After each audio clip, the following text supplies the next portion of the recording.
इस वीडियो में हम करने वाले हैं एक्सरसाइज 8.1 क्वेश्चन नंबर 11। इसके 6 पार्ट्स हैं एंड ये बहुत ही सुपर इजी क्वेश्चन है। सिर्फ एक ही चीज़ आपको अच्छे से समझ में आनी चाहिए कि अपना मतलब के ट्राइंगल्स या पैरेललोग्राम्स को कैसे पहचानना है और उनकी प्रॉपर्टीज़ क्या हैं। ठीक है, शुरू करते हैं। एक ट्राइंगल दिया हुआ है ABC और एक ट्राइंगल दिया हुआ है DEF और हमें दिया हुआ है गिवन इन्फॉर्मेशन है। एक बार क्विकली रीड कर लेते हैं। AB is equal to DE, AB is parallel to DE, BC is equal to EF, BC parallel to EF। जब भी ऐसे कोई इन्फॉर्मेशन दी होती है आप मेंटल नोट फिगर के हिसाब से बना लो, यानी कि AB is equal to DE and AB is parallel to DE। एक तो ये दिया हुआ है। दूसरा हमें दिया हुआ है BC is equal to EF and BC is parallel to EF। ठीक है, ये हमें सारी इन्फॉर्मेशन गिवन है। ऐसे फिगर में मार्क कर लोगे तो और भी ईजी हो जाएगा। हम 1 बाय 1 सारे पार्ट्स प्रूव करते हैं। फर्स्ट पार्ट है show that ABED is a parallelogram. ठीक है, तो पहले हम अपने पैरेललोग्राम को ढूंढ लेते हैं इस फिगर के अंदर कहाँ पे है। तो ABED हमारा कहाँ पर है, देखो ABED, इसका मतलब ये पूरा का पूरा ये वाला, ये हमारा पैरेललोग्राम हुआ। इसके अंदर हम क्या करेंगे, हमें ऑलरेडी पता है कि जो AB है वो DE के इक्वल है और AB जो है DE के पैरेलल है। अब हमारे पास एक प्रॉपर्टी है कि किसी भी क्वाड्रिलेटरल में अगर opposite sides, one pair of opposite sides equal भी हो और पैरेलल भी हो तो वो पैरेललोग्राम होता है। तो वो हम यहाँ पे यूज़ करेंगे। ठीक है, तो हम लिख लेते हैं सारी बातें। ओके, हम लिख लेते हैं इन ABED AB is equal to DE and AB is parallel to DE। ये गिवन है। तब हम बस प्रॉपर्टी यूज़ करेंगे। अ quadrilateral with one pair of opposite sides equal and parallel is a parallelogram। मैं फिर से एक बार एक्सप्लेन कर देती हूँ। अगर हमारे पास कोई भी क्वाड्रिलेटरल हो और उसके अंदर एक opposite side, pair of opposite sides एक दूसरे के पैरेलल हो और इक्वल भी हो, इतना मिल जाए अगर, तो आप कह सकते हो कि ये पैरेललोग्राम है। ठीक है, तो ये प्रॉपर्टी हमने यहाँ लगा दी एंड दिस इम्प्लाइज ABED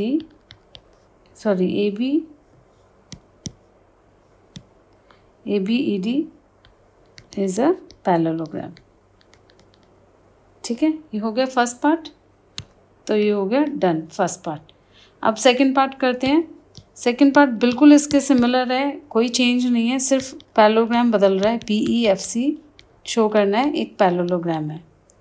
तो BEFC को जब हम फिगर में जाके देखते हैं तो ये BE है और ये FC है, तो हमारा ये वाला पैरेललोग्राम हो गया। इसके अंदर भी देखो हमारे पास BC is equal to EF है and BC is parallel to EF है। तो इसका मतलब ये हो गया ये भी एक पैरेललोग्राम है। तो हम लिखेंगे BC is equal to EF and BC is parallel to EF। Since BEFC is a quadrilateral in which one pair of opposite sides, one pair, ये बहुत इंपॉर्टेंट बात है, वन पेयर, एक पेयर में मिल जाएगा तो अनफ है। बट जब एक पेयर की बात करते हैं तो हमें इक्वल भी चाहिए और पैरेलल भी चाहिए, ये इम्पॉर्टेंट है। ठीक है,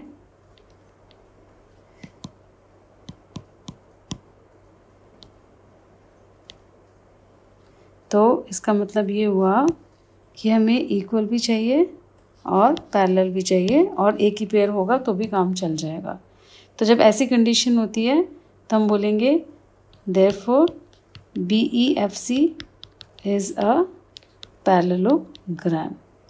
तो ये हमारा सेकंड पार्ट भी हो गया प्रूव। अब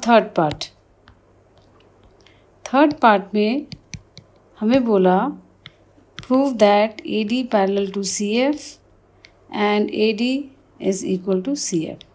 इसमें हम पार्ट 1 एंड 2 का यूज़ करेंगे। सबसे पहले हम लिखते हैं ABED is a parallelogram.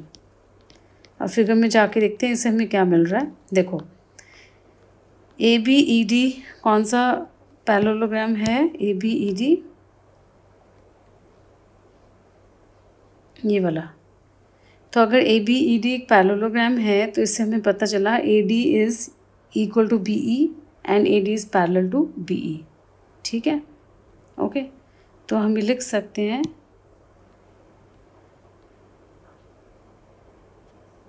AD is equal to BE and AD is parallel to BE। इसको मार्क कर लो 1। और यहाँ पे आप रीज़न लिख सकते हो प्रूव्ड अबव, ये भी ऊपर प्रूव किया है। ठीक है, अब हम सेकंड पार्ट से लेते हैं। सेकंड पार्ट पे हमारे पास गिवन है, अभी हमने प्रूव किया BEFC इज़ अ पैरेललोग्राम। इसमें भी लिख दो प्रूव्ड अबव। अब फिगर में जाके देखते हैं ये वाला पैरेललोग्राम कहाँ है और इससे हमें क्या फ़ायदा हो रहा है। BEFC, ठीक है। तो ये फिगर है, BEFC हमारा हो गया ये वाला पैरेललोग्राम। ठीक है, तो इसका मतलब हो गया BE is equal to CF and BE is parallel to CF। ठीक है, तो हम लिखेंगे BE is equal to CF and BE is parallel to CF। इसको मार्क कर लो 2। अब जो ये 1 एंड 2 है इसमें अब ध्यान से देखो, 1 के अंदर BE है और यहाँ भी BE है। इसका मतलब जब मैं इन दोनों को कंबाइन करूँगी तो मेरे पास क्या आ जाएगा, AD इज़ इक्वल टू